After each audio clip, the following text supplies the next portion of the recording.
देखिए कल हुआ एक म्यूजिक अवार्ड शो जिसमें भोजपुरी के बहुत सारे स्टार साथ ही साथ बॉलीवुड के बहुत सारे सिंगर्स आए थे, लेकिन किसको मिला बेस्ट सिंगर का अवार्ड आइए मैं आपको इस वीडियो को अंदर बताऊंगा। तो आप लोग बस वीडियो को लाइक जरूर से कर देना, चैनल पे नए होंगे तो प्लीज सब्सक्राइब जरूर से कर लीजिएगा।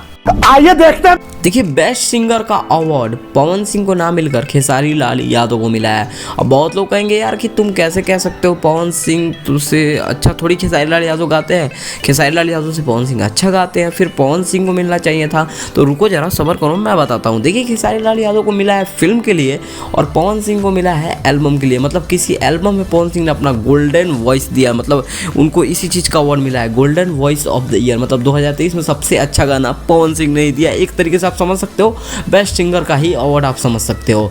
वहीं पे बात किया जाए खेसारी लाल यादव को, तो खेसारी लाल यादव को भी बेस्ट सिंगर का अवार्ड मिला है फिल्म मेल के लिए। उन्हें मिला है वो संघर्ष 2 फिल्म के लिए। तो आप समझ लो कि दोनों को ही बेस्ट सिंगर का अवार्ड मिल चुका है। मतलब golden voice of the year Pawan Singh को मिला है और best singer of the male मतलब फिल्म के लिए खेसारी लाल यादव को मिला है। तो आप लोग समझ चुके होंगे। अगर फिर भी ना समझ में आया होगा तो कमेंट कीजिएगा, मैं रिप्लाई जरूर से कर दूंगा। और अगर आपको वीडियो पसंद आए तो प्लीज़ वीडियो को लाइक जरूर से कर लीजिएगा।